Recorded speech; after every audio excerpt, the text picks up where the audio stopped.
Hello students, आप सभी का स्वागत है सारजी ट्यूशन की एक नई वीडियो में।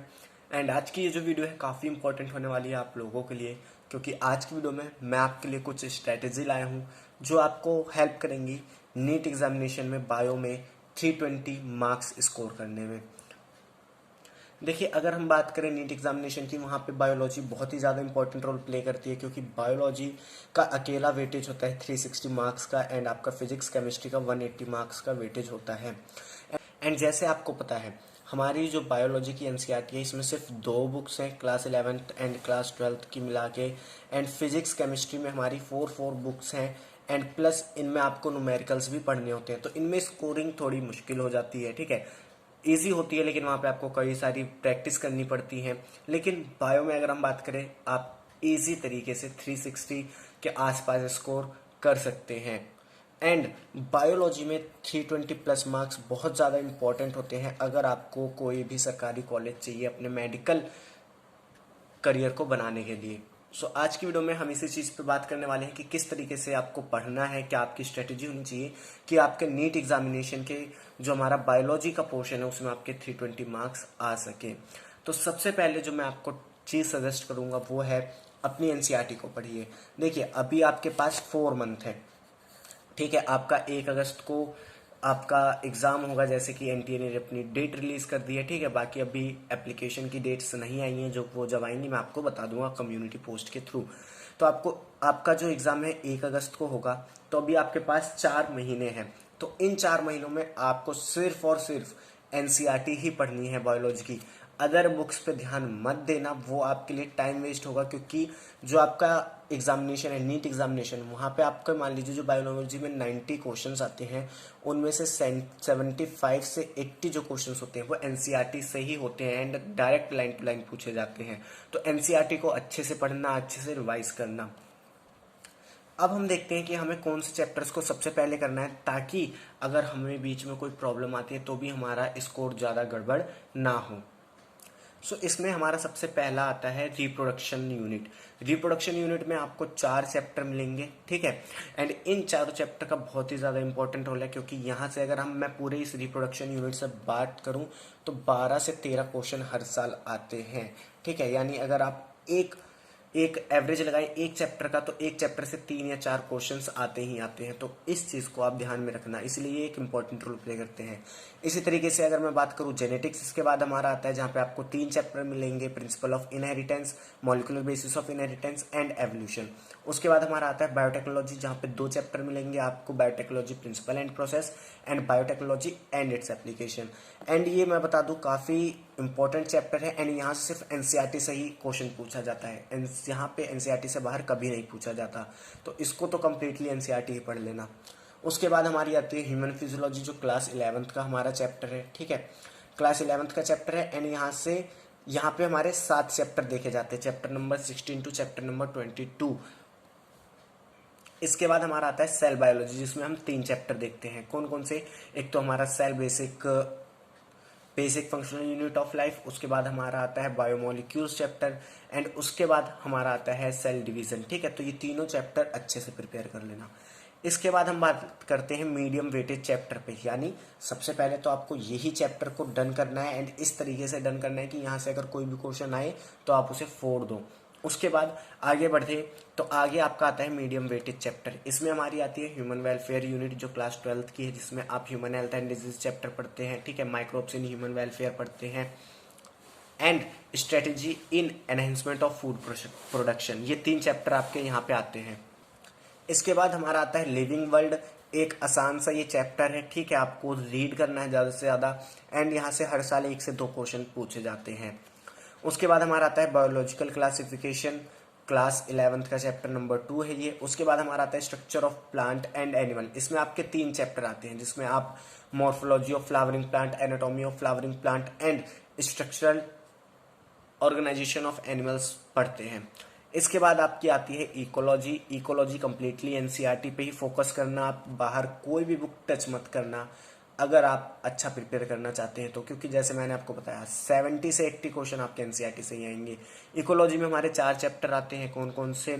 चैप्टर 13 से लेके चैप्टर नंबर 16 तक। इसके बाद जो हमारे लो वेटेज चैप्टर, देखिए पढ़ना आपको सब है, लेकिन इन चैप्टर्स को आपको सबसे लास्ट में करना है। कौन कौन से? Animal kingdom, plant physiology. अब इन्हें मैं लास्ट में क्यों बोल रहा हूँ? देखिए एनिमल किंगडम, प्लांट किंगडम, यहाँ पे नाम याद करने होते हैं आपको। अगर मैं कहूँ तो आपको यहाँ पे एग्जाम्पल याद करने होते हैं, एंड उन एग्जाम्पल को याद रखना बहुत टफ होता है। तो अगर आप इन्हें सबसे एंड में पढ़ेंगे तो ये आपके लिए ईजी होगा कि आप उन्हें लास्ट तक याद रखते हैं नीट एग्जामिनेशन के लिए। एंड यहाँ से हर बार 1 या 2 क्वेश्चन आते हैं, तो इसीलिए ये आपको सबसे एंड में चैप्टर्स करने हैं। एंड यहाँ पे जो प्रोबेबिलिटी क्वेश्चन पूछे जाते हैं वो ज़्यादातर एग्जाम्पल से ही पूछे जाते हैं, तो एग्जाम्पल पे अपना मेन फोकस करना। उसके बाद प्लांट फिजियोलॉजी, जिसमें आपके 5 चैप्टर आएंगे, चैप्टर नंबर 11 से लेके चैप्टर नंबर 15 तक।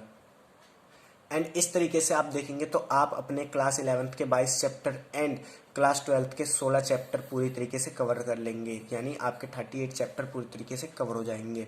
इसके बाद आपको क्या करना है? इसके बाद आपको प्रीवियस ईयर क्वेश्चन करने हैं। अब कई बच्चे पूछते हैं कि सर ये प्रीवियस ईयर हम करें कैसे? आपको क्या करना है? आपने एक चैप्टर रीड करा कंप्लीटली। जब आपको लगे कि हाँ अब मुझे ये चैप्टर अच्छे से आ गया, तो उस चैप्टर के PYQ को करिए एंड कोशिश करिए कि 1 घंटे में आप उस चैप्टर के 80 से 90 क्वेश्चंस कर दें। ठीक है, ऐसी अपनी हैबिट को बनाइए। भले ही स्टार्टिंग में आप ये थोड़े ही कर पाएंगे, यानी 1 घंटे में आप मान लीजिए 60 ही क्वेश्चन कर पाएंगे, लेकिन धीरे धीरे आपको वो स्पीड बढ़ानी होगी एंड उस स्पीड को आपको ले जाना होगा 80 से 90 क्वेश्चन पे। अब हम बात करते हैं कि सर चलिए प्रीवियस ईयर क्वेश्चन हमने कर लिया, हम और क्या कर सकते हैं अपनी प्रिपरेशन को चेक करने के लिए? तो देखिए यहाँ पे मैं आपको एक बुक सजेस्ट करता हूँ जिसका नाम है एनसीईआरटी फिंगर टिप्स। मैं आपसे ये तो नहीं कहूँगा कि आप इस बुक को खरीदिए। अगर आप खरीद सकते हैं तो इस बुक को आप खरीद सकते हैं। MTG का पब्लिकेशन आप लेना काफ़ी यूज़फुल होता है। ठीक है, एंड ये आपको आपकी एनसीईआरटी पे ग्रिप चेक करने में मदद करेगा कि आप किस तरीके से उसे प्रिपेयर कर रहे हैं, या आपने किस तरीके को एनसीईआरटी से प्रिपेयर करा है, आपने एनसीईआरटी को अच्छे से पढ़ा है या नहीं पढ़ा है। ठीक है, इस चीज़ में मदद करेगी एनसीईआरटी फिंगर टिप्स। अब देखिए, अब हम बात करते हैं कि सर टाइम मैनेजमेंट कैसे करना है। तो टाइम मैनेजमेंट आपको देखिए, अगर आपको डॉक्टर बनना है, आप चाहते हो कि आप पूरे हार्डवर्क के साथ नीट क्रैक करो, तो आपको हार्डवर्क भी करना है, स्मार्ट वर्क भी करना है। स्मार्ट वर्क मैंने बता दिया कि सबसे पहले आप अपने जहाँ से प्रोबेबिलिटी ज़्यादा होती है क्वेश्चन आने की उन्हें करें, जैसे रिप्रोडक्शन, जेनेटिक्स, बायोटेक्नोलॉजी, ये सब यूनिट। उसके बाद आप क्या करें? PYQs करें। ठीक है, अब हार्ड वर्क में आपका क्या आता है? अगर आपको अच्छा स्कोर करना है तो आपको एक दिन में 3 घंटे, अगर आपने अभी तक कुछ नहीं पढ़ा है तो कम से कम 3 घंटे एनसीईआरटी तो पढ़नी ही पड़ेगी, बायोलॉजी की अगर मैं बात करूँ तो। एंड आप कोशिश करना कि आप एक ही दिन में एक चैप्टर कंप्लीट कर लो, क्योंकि देखिए आपको एनसीईआरटी ही पढ़नी है सिर्फ। ठीक है, एनसीईआरटी पढ़नी है सिर्फ, तो आप कोशिश करना कि आप एक ही दिन में एक चैप्टर को कंप्लीट कर दो। फिर उसमें चाहे 3 घंटे लगे, चाहे 3.5 घंटे लगे, चाहे आप 2 ही घंटे में उस चैप्टर को फिनिश कर दो। सो अगर आप एक चैप्टर को एक दिन में कंप्लीट करते हैं तो हमारे पास टोटल 38 चैप्टर हैं, तो यहाँ पे आपको लगेंगे 38 डेज। कितने डेज लगेंगे? 38 डेज, लेकिन आप एवरेज ले लीजिए, यहाँ पे अप्रोक्सीमेटली 40 डेज ले लो। यहाँ पे आपका क्या होगा? 40 दिन में जो कंप्लीट एनसीईआरटी का पोर्शन है वो खत्म हो जाएगा। उसके बाद 20 दिन आप ले सकते हो अपने प्रैक्टिस के लिए। ठीक है, इन 20 दिन में आप क्या करोगे? PYQs करोगे। ठीक है, PYQ में हमारे प्रीवियस ईयर क्वेश्चंस। ठीक है, उसके एंड क्या करोगे? एनसीईआरटी फिंगर टिप्स करोगे, अगर आपके पास है तो।